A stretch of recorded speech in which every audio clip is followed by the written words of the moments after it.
Hey guys, welcome to a very special episode of COBLAB. We are interviewing our dear friend, Miss Melinda Hurst. And we'll be talking about self-discovery, the beauty of Ben, and Zac Efron. COBLAB, a hodgepodge of randomness.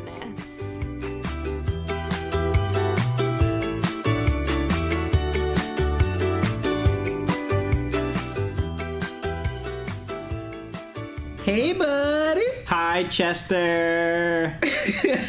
How you doing this afternoon? I'm doing really well. It's nice. We're recording on a Tuesday. Yeah, this is a little different for us. We're getting in the trend of different, which is kind of fun. I like different. Different is different, but it's also good, at least at this point. I'm always up for the different. The weird, the strange, the Doctor Strange. It's a good movie. It Just came out. I know. We saw it. Yeah. Today is fantastic. I'm really excited about today. If you guys don't know, for Adam and I, Tuesdays are horrendously busy. It is So busy. Yeah, we're just dead to the world at the end of the day. But as a special treat, it is beautiful outside, so the workday has not been that bad. It's been gorgeous. It's blue outside. It's probably one of the last few non-rainy days we're going to have this fall. I love it. Like, it's one of my favorite things is when I wake up in the morning and I can see the sun coming in through my window. I'm like, what? It's gonna be a Is good that day. the sun? Yep. Oh my gosh, it's still here. Adam and I just got done hanging out. We do our normal food thing. We went to Los Tacos today. Those tacos crazy. Oh my Those God. tacos loco. Right. And you know what? Those tacos is crazy. Crazy good. Crazy delicious. If you've never been there, they're off of 134th Street in Salmon Creek. They are connected to what's called Wayside Market, another big favorite of ours. Definitely check them out. They're worth an eat. If you like a good taco, that's where you're going to want to go. Them tacos crazy. Today's also a fantastic day. We're meeting with a fantastically crazy person. The one and the only, the magical, the super artsy, the I design everything super cool as I walk through this earth. Hip and none trendy, other- I'll take it. Yeah, Miss Melinda Hurst. I'm so excited for you to be here, Miss Melinda. You can say hi to those people. Hi, those people. Just in case you guys don't know, Melinda works here at our church, at the church we all work at, not our church. And we were like, oh, we got to get to know her. We want our youth and our friends to get to know her too. She's definitely a force to be reckoned, a gentle force, but a force nonetheless. What do you do for the church, Miss Melinda? I work in our children's department, and I am the other half of Shauna. So Shauna is working with our young babies and children's. We call them the littles. And then I work with our 2nd through 5th grade students. And then Shauna and I kind of tag team the big events, the VBS and the Halloween. So most of the time, it's like I don't exist here, but that's just because I'm downstairs on Sunday. I don't know how often I'm just running through the church and I stop and I look around the corner. I'm like, are her lights on? Oh, she's in there. Oh, she's been working here all day. Oh man. Yeah, I can see how that you could feel that way. Your office is tucked away. It's a little back there. I kind of like it though. At first I was like, this is weird. And now it's gotten to the point where I actually have a semi-fear of leaving the area. like an animal that is afraid to leave. Coming out of your cave. Yeah. What is this world? Oh my goodness, that's awesome. I love our church because it is a very unique pastoral staff situation. You have a co-leader with you. Yeah. And Adam and I, we're co-leaders. Yeah. I don't think there's too many churches that work this way.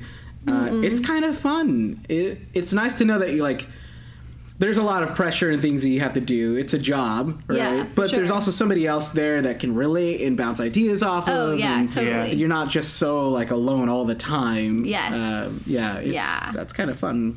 How long have you been doing this? I have been doing this for coming up on 2 years now. Wow. So 2 years. I forgot what month we were in, but yeah, 2. I remember when you were coming back. I think it was in February, right? When you February. started. You were coming back, and I was in Canada, I think, at the time. Yes, Canada. And I was super excited. No way. Melinda Hurst is coming back to do children's ministry at Real Life.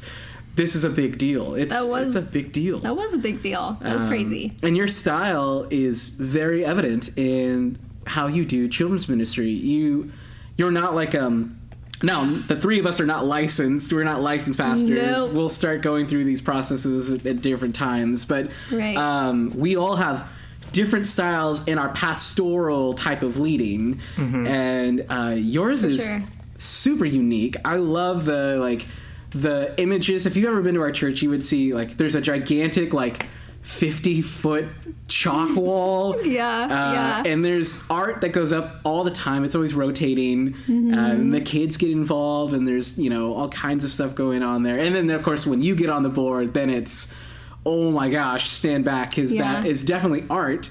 I like to get crafty, for sure. It's cool. But even, like, on Sundays, like Adam was saying, I'll walk by on a Sunday morning, and I'll see you preaching to the kids. But it's so Melinda. It's unlike anything else I've ever seen before. And the way that you reach them is unique to who you are. I don't think anybody else could do it the way that you do. And because of that, we are definitely, to use a Christianese word, blessed for you being here right now. And I just wanted to say thank you for doing that. And thank you for inspiring us around, people around you to be more like that. Yeah. Shucks. Talking about that, so how did that come to be? Like, you grew up in the children's ministry, and you're like, I'm gonna be like a part of that. How does that like inwardly within you? Like, how did that come out? And then while you do it, is there something that, like, I want to bring this to the table kind of thing?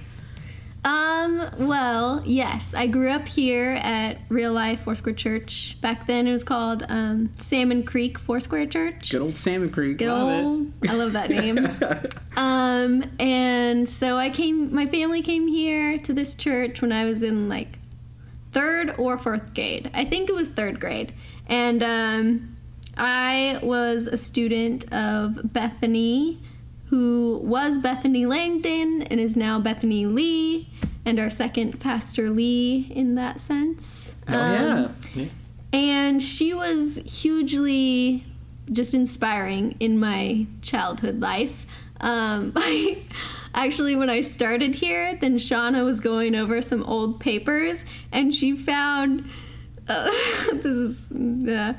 she found this page of poems that I had written as a kid. It was probably in, like, 4th or 5th grade. And on the page of poems, and Bethany kept this all these years, then at the very end, the last poem is entitled Bethany, My Best Friend. Yes. And it's like a haiku about how Bethany is my best friend. So anyway, I think she definitely inspired me to just be someone who's involved in the ministry of the church, as Pastor Luke was as well. I mean, all during high school, then he would continually, literally offer me his job. So I think there was definitely some, like, subliminal messaging going on. Where it's like, Melinda, become a pastor. And so when I went to Bible college right after high school. It just was kind of something that was always in my heart or on my mind of, like, I should give this a try. I should pursue it because I do love the church. I love Christ, and I want to be someone that is involved in being a positive influence in the body. And I felt like I had, and I do have skills that can be utilized in, like, a pastoral role. So when the church needed someone, I was like, well, try it. Children's ministry is very hard. Oh, goodness, yes. But it's also rewarding in ways that I wouldn't expect. And so I feel like I've grown a lot through working with the children, and I'm excited to grow even more. Yeah, and you really do a great job. You really do. I think one of the things that I love so much about you, Melinda, is you're really creative.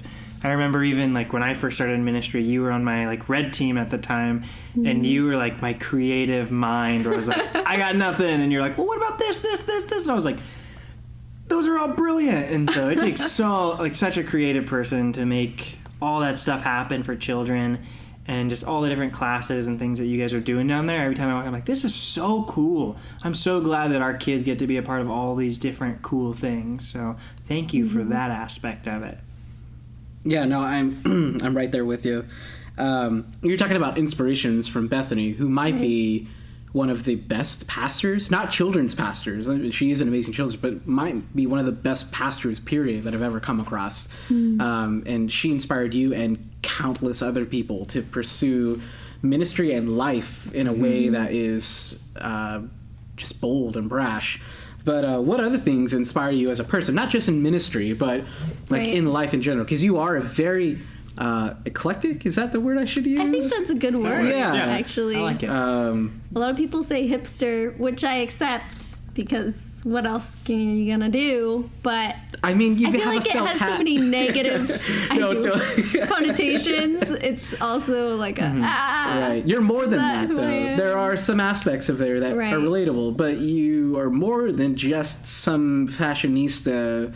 You're very. There's nothing about you that I feel like is disingenuine. Who you Right. are is who you are. Yeah. And I don't ever doubt that. But Thank you. You don't get that way without being inspired to kind of live life a certain direction. Things that inspire me.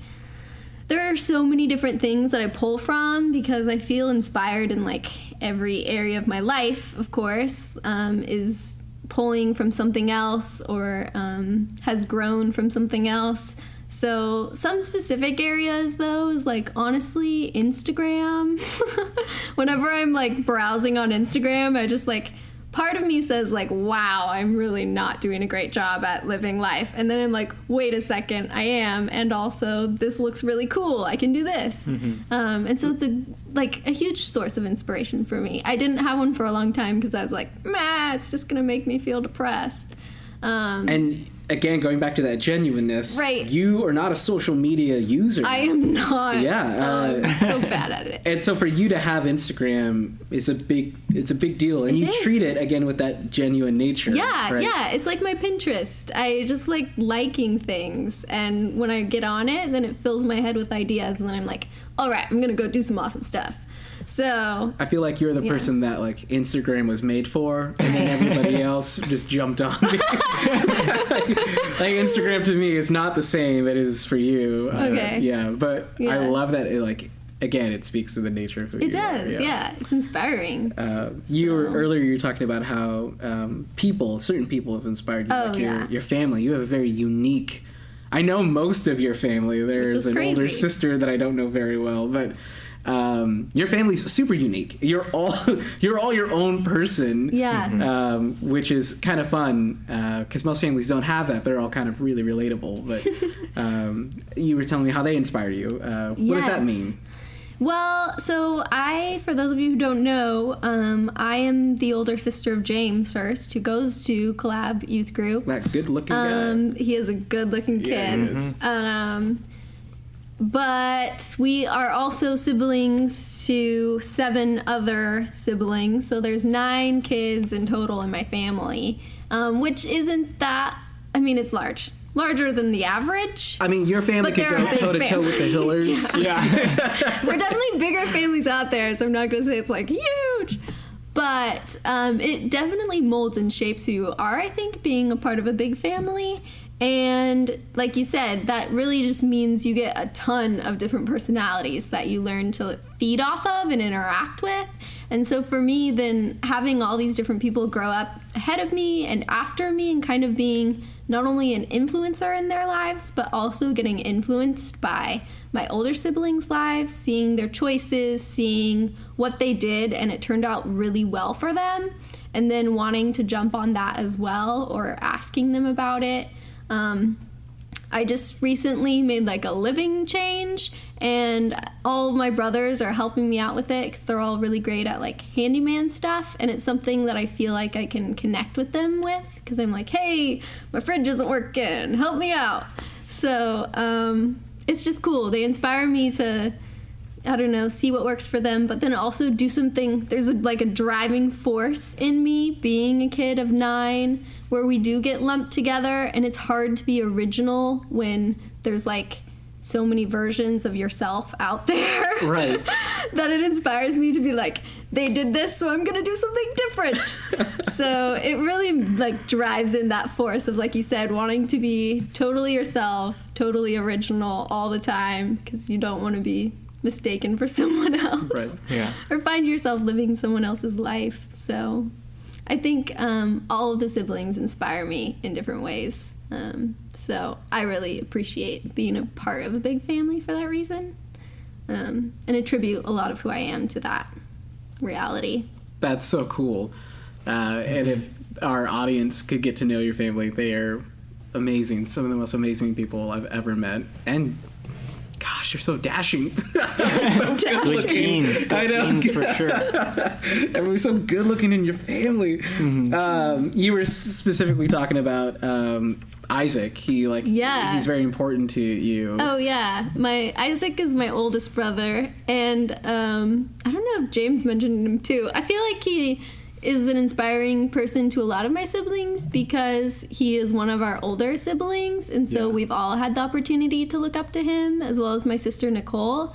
And so, but specifically for him, we're similar in our interests, I feel like, just in the ways that we live our life, and certain mindsets. And so it's easy for me to feel inspired by him because we can connect on certain things, or maybe those interests are fueled by just his influence in my life, I think. He's also, I mean, you all are very genuine people in what you do, whether it's something good or something bad. It's like, it's who you are. Right. Like, and all people are obviously imperfect, but you're very inspirational because of that genuineness, I think. Right, yeah. I remember Isaac and I are similar in age, and Oh, that's weird. I never thought about that. Yeah, it's interesting, right? Yeah. I forget you know him. Yep. He was one of the very first people that, because of that genuineness, extended into worship. I remember I was in this room we were in right now, and he was worshiping right over here, and I was standing next to him. Not only does he have a beautiful voice, but he was just enthralled in it, and he could care less of what was going on around him. It was him and Jesus. And I remember I stopped singing, and I was just looking at him. And like, here's a person that is giving their everything, and that's genuine. Yeah. And from that moment, it was like, I want to be able to worship like that, no matter what it is that I'm doing. Right. And I remember that was just one of my very first experiences with Isaac, but a very first experience with that notion of like, this is how you live a life for Christ. So your siblings are very inspirational. Yeah, I have a similar experience to that actually with someone who used to go to this youth group, Megan Ashlock. I still, and always have, stalked her from afar because she's like, I think she was maybe my VBS leader once, and like VBS leaders are awesome. They totally can like rock a kid's world, and I like looked up to her then. And then I saw her at camp, and she was like a camp counselor, and I was like, oh, you're the coolest person in the world. and now like I see her on Instagram, and she's just, I think we're somewhat similar in many ways. Yes. So again, I find myself influenced and inspired by her. But she used to lead worship, and she was just always someone that I thought was very genuine. And same thing, I just always think of her when I think of like someone that I think of as doing their thing. I think of Megan. Like, I liked her a lot. She's fantastic. She's married to Ryan Ashlock now. Yeah. Two very beautiful people found themselves. Can't wait to see what that child looks like. It's going to be great. Talking about that, you like, and just kind of church and that kind of, this is the most churchy episode I think we've ever had. I know. Yeah. About to church. I mean, it's all of us pastors sitting together and talking about it. Come on. I love it. But you were talking about, you were speaking to the nature of who you are and how Scripture speaks to you, and you naturally resonate with the Psalms. Yeah, for sure. Yeah, talk to me a little bit about that, because they're and analogous. They're very interesting. Yes. Yeah. I think it goes back to the realness we're talking about right now here too, right? Oh, yeah, every one of them is like, here's my heart. Yeah. Well, I think I'm a very, how you say, emotional person. And so I just connect really well with the Psalms because they hit all of the boards. Like, there are some Psalms that are straight up super angry and And I honestly didn't really feel like I knew how to express anger until the last couple of years. And now that I've really fought with anger and realized that it's something I am allowed to feel, and that was felt in the Psalms, and that was like not condemned by God, but affirmed by God, not in just like righteous anger, but in the very fact of like, I am angry at you for allowing this to happen, and God lets that statement stand. I really like connected really well with that. But then there's also Psalms of like total adoration that are just all about lovely things of deers by water and the sunrise. Psalm 19 is like my life psalm. It like it starts out like the heavens declare the glory of God, and it's just a psalm that I read it and it's just like filled in awe. And I feel like if I had to sum up my life, it would be filled in awe. I just want to live life filled in awe, and that connects a lot with like talking about being inspired. Getting outside is something that really fulfills me, and that's something that I didn't realize was going to be such a big part of my life, but now I couldn't imagine doing without. So I think the Psalms are a great place to go if you just want to connect with faith in the past and also faith that is very present. Then like the Psalms are things that people have written down before but remain true today in such a real way, for sure. That emotional connection. Yeah. There's no need for interpretation, or like you don't have to know all the history, although sometimes it can really help. Because there are some Psalms where I'm like, this doesn't make much sense. Like, why are you talking about this? Or like, wow, that's really graphic. But then you learn about what the Israelite nation was going through, or what perhaps the psalmist was going through. Some of David's Psalms like take on a whole new meaning once you learn what David was really sorting through when he wrote it. It's like, whoa, I can identify with what he was going through. Maybe not exactly the thing, but I can identify with the struggle he's having. So it's cool. That's awesome. As I'm listening to you talk, I'm realizing like why I'm drawn to you as a person. And I realize it doesn't matter who it is, but I've got a lot of friends who are they see the world through a different lens. And you can label that lens like artistic or, whatever. Right. But I'm reminded of my friends like Alexander Grant, who is an artiste, and he sees the world very similar to the way that you do. He's moved by things that I think go unnoticed by so many people. Sure. And where the Psalms, for someone like me, like I appreciate them, it's easy for me to skip over them and run straight into Paul and like really deep theology. But there's something that is beautiful, and you miss out on that, to borrow your word, that awe that God has placed in that. And I think that's a good segue. We'll come back to church a little bit later if we have time. But you are a very you're a person that's had many different experiences in their life, and one of them we were talking about earlier is when you went to Bend, and you now, in case you guys don't know, Bend, Oregon is an oasis. To use a word, it's really bad. Don't go there. Everyone's moving there. We're trying to stop them. Don't let anyone go. Don't move there, but definitely go visit it. It's a natural wonder for really what it is. But you learned to find awe in the world there that you hadn't experienced before, at least not to the levels that you were there. So I think this is kind of a good place to really talk about that discovery of awe within yourself and Ben, but also in nature there. What was that like? You lived there for... I lived there for only like 2.5 years. So it wasn't that long, but it felt like 2.5 more formative years in my life.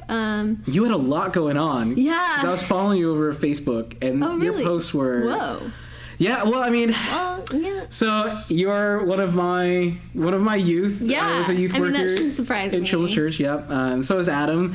And so I kind of just keep tabs on what people are up to. Yeah. But I was I was excited for you through those moments, and watching you post and talk about what was going on. That was really cool. And then back later when I used on, to post, when you used to post, and when you came back to hear the stories behind those things, that was beautiful. But talk to me about Ben. Yeah, so right after high school, it was kind of a weird thing, and there were so many options. There's so many options your senior year that you're just like, I don't want to go into debt. I also want to learn cool stuff. So I went to Bend, and I went to a school there called Kilns College. I studied theology with a specific emphasis on social justice, which is huge in my life. And it really opened up something that has always sort of been there, but then stirred up the pot and just made me super on fire for like God in new ways of really like embracing humanity, really seeing my relationship with Christ as something full of grace, and a grace that I cannot help but extend. And so living there, I got a job at a coffee shop. It's like this super sweet in an alleyway. You wouldn't believe it's there, coffee shop. It is one of the coolest coffee shops. I'm so thankful we all went to conference a few weeks back, and you got to take us there. Yeah. The world's greatest waffle exists in that coffee shop. It was pretty amazing. Actually, so Casey and Heather, who go to this church, our young adults pastors. Yes. Yep. They love Bend, and they actually went down to Bend. They go there frequently, and they were visiting me one weekend, and they were like, oh, we went to the coolest coffee shop and got this awesome waffle the other day. And I was like, oh, really neat. And they told me all about it. And I was like, cool. And then a week later, then I had not known this was the shop they were talking about. I responded to a Craigslist ad, and I applied there just like on a whim. And I got an interview, and I ended up getting hired. But I like told Casey and Heather, I like called them right after I went there. And I was like, you guys, I just dropped off a resume at the coolest coffee shop. Like, pray that I get this job. It would be amazing, because I had to pay my way through college, so I needed it, and also it was just like seemed like a good opportunity. And they're like, what? That's the shop. And they're like, you must work there. I ended up working there, and I still love, and I've loved the people I met there. We have the best regulars. And you do. While we were there, you had people come in who like recognized you while you were sitting there. You hadn't been there for so long, wishing you well, and that was so great cool. Community. So anyway, I fell in love with Bend, and I really got to like dig deep into the organic and hippie part of me, and I drink a lot of raw milk and such now. Everything from a mason jar. Everything from Mason. I love it. I don't know. There's just like this great culture about raw and real materials that I love and appreciate, and I think is very well informed and important. Like, it's important to really pursue the things that are lasting or sustainable in the world, and that's really what like grew up in me in Bend, along with like just being filled with awe of the outdoors, because people there love the earth so much, I think, or they just go with full force to explore it, and that's something that I've come to value a lot. Yeah, that culture, even though I was only there for a short time, it's interesting because there exists that type of culture outside of Bend, where people are like, hey, organic, or hey, sustaining, but they don't mean it. It's trendy to them, right? Sure, yeah. But you go there and they like wear it on their sleeve. Like, this is how we live our life. The way of life, yeah. And you're like, yeah, I mean, of course, I want to do that. Like, you just naturally want to respect that culture that they've created. And you don't feel like no one's throwing it in your face. It's not phony. Right. It's very genuine. And I think that speaks to kind of the beauty of Bend. Which is really bad. Don't move there. If you don't make over $300,000 a year, you can't live there anyway. Don't worry. That's true. It's kind of the sad thing is like now, I mean, it used to not be this epicenter, and so even I would be considered like an outsider there. Although I feel as though I've earned my spot, but At any rate, the town is very different from what it used to be, and now, I don't know, it'll be interesting to see where it goes in the future, because you're right, it's mostly rich white people there. Right. That's it. Hey, it's an expensive city. There's lots of them out there. I'd rather live in that expensive city than some of the other ones. So true. Yes. Good point. The other thing I wanted to touch on, Ben, before we leave that subject, is you were saying that you got to experience the outdoors in a way that you never have before. You know, you're kind of an outdoorsy person. But what was that like? What did you end up doing that, like, changed not only the outdoors, but also your perception of the world? Right. So, I mean, I've always enjoyed being outside very much. That's been a big part of me, being active. But, I don't know, here in Vancouver, growing up, it was more like every now and then within the right season, you go up and you hike Mount Hamilton or like Eagle Creek, and you get a great view of the gorge and evergreen trees. And then it's like, all right, now let's go back home. And you're in your Converse, so you're just like, cool, nature. But when I went to Bend, then I ended up going backpacking with friends and hiking to some amazing viewpoints, or just like, I don't know, the places that we would go would blow your mind in a whole new way. Or just being out in the world, the created world, aside from man-made things for days at a time, reorients your thinking to thinking of just like, wow, like I am human and I feel good just being a creative thing in this created world. And just like, I think I've always identified a lot of my faith with people, and it has clung a lot to the fellowship of other believers. But when I moved to Bend and I started to hang out with people who spend more time outside or in solitude, you really learn a new awe and wonder that the world contains in its relationship with God, that, like, I don't know, it informs my own faith so much more now. And I feel as though now when I am feeling stressed or just bogged down, then the thing that I've learned from living in Bend and that different kind of lifestyle, which you can access anywhere, is just like, sometimes what we need is just to get out and just be human and just like, and just experience world where your needs are met,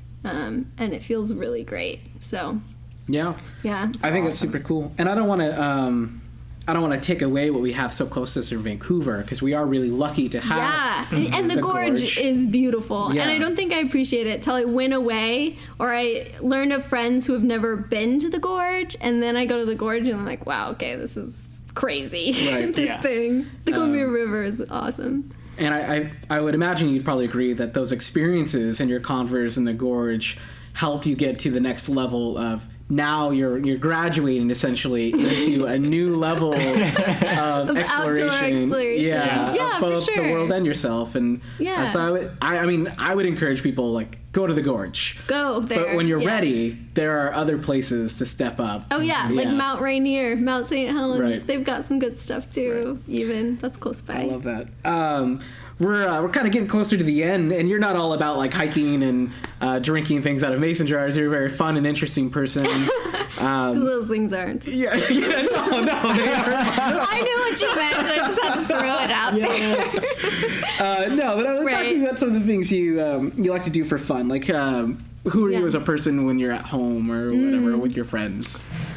Yeah. I mean, at home, I am really big on cooking from scratch. I spend a lot of time I saw your lunch today. It was beautiful. Yeah, I like to make my food look good. I think it tastes better that way. So, hey, you eat with your eyes first. Yeah, exactly. And then your nose, and then your mouth, then your tummy. Right. And then your energy. So, I really like cooking when I'm at home. I like watching movies. Don't get me wrong, I like hiking, but I am a couch potato. And I love movies. I love just like sitting on the couch. Like, as soon as it turns dark, I'm like, all right, couch time. Which these days, it starts at like 4. Yeah. Couch time is definitely kind of, it's fight tough to against it. control now. Yeah. You and I both have a love of Shop Around a Corner. Oh my gosh. Tom Hanks and Meg Ryan. Chick flicks. Oh yeah. Do you have a favorite one? Like, you know, it kind of depends on the mood and the season, the weather outside. Because I love Sleepless in Seattle, You've Got Mail, and Breakfast at Tiffany's specifically are like my go-to 3 movies of love and just beautiful comedy. And so if it's raining out, I usually like to watch Breakfast at Tiffany's because Moon River is like a beautiful song, and at the end of the movie, it just works. And then You've Got Mail is really any time, any weather. It covers all the seasons, so. You Got Mail is a really good one. And Sleepless in Seattle, like, as soon as New Year's or Christmas comes, even before then or after then, but specifically at those times, I'm like, all right, every night, let's do it. You were also telling me you are a champion at card games and games with a slight bit of strategy. Just a wee bit. Right. Yeah. Do you have a favorite like game out of those things that you're about? I love playing this game called Speed, otherwise known as like Canadian Speed, Hawaiian Speed. There's a lot of different names for it. But a version of Speed, I like fast games because I'm very fast. Like, I'm a quick game player, and so I really excel at those kind of games. It's tough to find people who are willing to play them, though, because they also have to be fast. Otherwise, it's boring for them and semi-boring for me. So, fast games, and then I also do, though, like you said, like games with a little bit of strategy, where, like, you have to be thinking a little further in advance, or, like, be smart with the choices you make. I really like that. But I'm no means a strategist. I basically use the strategy of to win. So, hey, some people don't use it. Yeah, it's like, some people play to lose. will this help me win? Yes, I'll do it. I love it. We're getting at the end here, and we're going to close with one more thing. But before we do, I want to say it's such a pleasure working with you and being here with you now. When I was working in children's ministry all those years ago with Pastor Bethany and hanging out with you and Tiffany, if I would have known... Oh my gosh, I should have talked about Tiffany so much. You didn't ask me enough about her. I'm so sorry. I'll have to invite you back on. We'll just have Tiffany to have, like, podcast episode or part 2 all about Tiffany. Yeah, I'm up for that. Oh my gosh, I love Tiffany. If I would have known when I was hanging out with you two that we would be serving at this church together at this time, doing these things, I probably wouldn't have believed it. But the other part of me would be like, man, I wonder what that would look like. That'd be cool. Yeah. And I gotta say, it is fan-friggin-tastic. I love this team. I love that you're a part of it. It's so fun to brag about. I don't usually brag about a lot of stuff about our church to other people because I don't really like that, but it is really fun to brag about the people I work with. Like, I get to go to work with these people. Yeah, for sure. It makes I feel a the same difference. way. Thanks. I really like everyone that I work with. So thank you for being here, and thank you for inspiring us. I imagine, Adam, you feel kind of the exact same way. Yeah, it's so nice. I love having you around. Even if you are like in the cold, dark corner of the church, I still like coming in, like peeking in. crying, stressed out. How's it going in there? Earlier in the podcast, we mentioned my good friend Alex Grant. He knows my love of Zac Efron. Oh my and gosh. You got to meet him. Yeah, most important and informative part of Bend. So something about Bend and its richness is that celebrities go there to fly fish, to Central Oregon in general. And I was at Starbucks one day because, as hipsterdom would have it, I was developing film at Fred Meyer across the road. And I was like, this was pre-coffee shop days. Right. You wouldn't be I hot dead don't for endorse Starbucks now. Starbucks anymore. Sorry, Chester. No, it's fine. So anyway, I was hanging out there. I had like a cup of tea, sipping on, I think it was the China green tips. That's usually my go-to. And I was sitting at a table and I saw this guy come in. He had like a really weird hat. I remember this because it was like, that's a dumb baseball hat. It was a baseball hat. It's not made of felt with a feather in it. No, not at all. And I honestly thought in my head, like, what a jock. And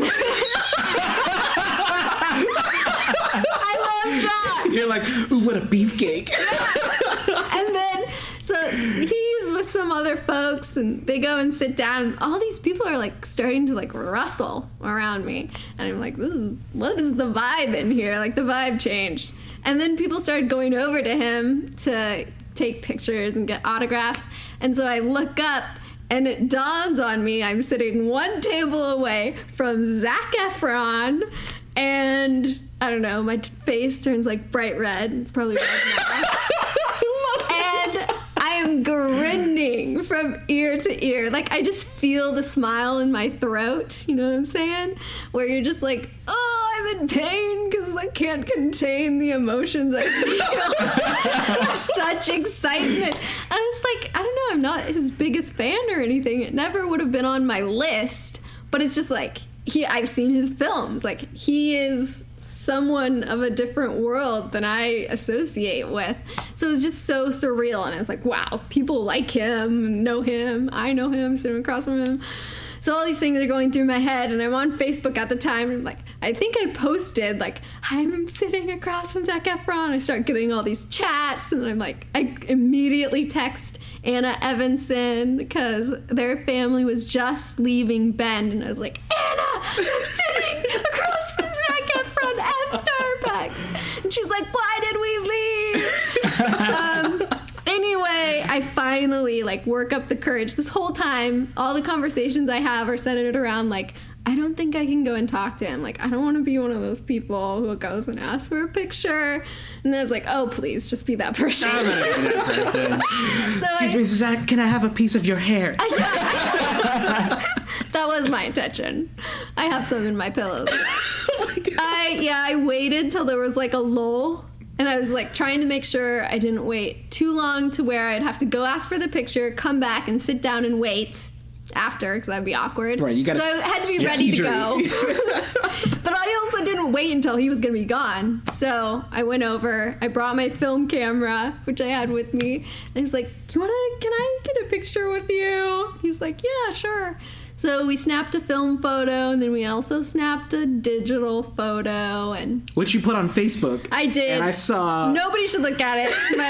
It's an embarrassing photo to me, because I'm, like, super embarrassed, and girl, my hair you was really are... short then, but you're very good looking. All of your family is, but I don't think anyone's looking at you in that photo. Right. Yeah. Well, so the weird thing is he smelled so much like cologne, like, to the extent where it's like, dude, no. Turn it down a notch. Yeah.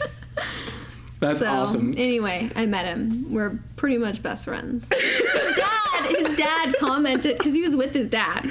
I mean, I know this. Yeah. Right. And I was like, hey, Dad. Just kidding. Is it all right if I call you Dad? I hope you call his dad Dad.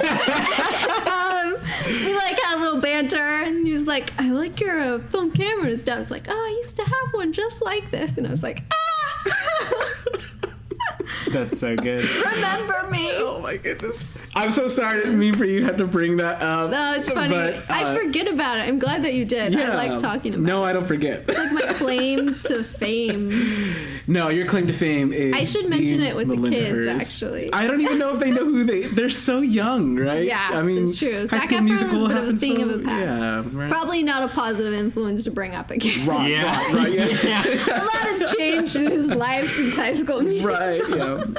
Anywho, thank you for sharing that story with us. I didn't mean to put you on the spot about it. No problem. But I'm so appreciative that you've been here with us. Mm-hmm. Thank you so much for sharing your heart and who you are. We are very blessed, again, to use that word, that you're here and that our children get to be taught and worked with you, or you get to work with them, I should say. Sorry. They work with me too. We all work together. It's an interchanging. Anywho, guys, this is going to be the end of the episode. If you guys want to get to know Melinda more, go ahead and talk to her. She works every Sunday down in our children's department. She's fantastic. Say hi to her in her dark hole in the corner. It's not dark in there. We have lots of light. Right, yeah. Anyway, I love you guys. We'll talk to you guys next week on COBLAB. Bye. Bye.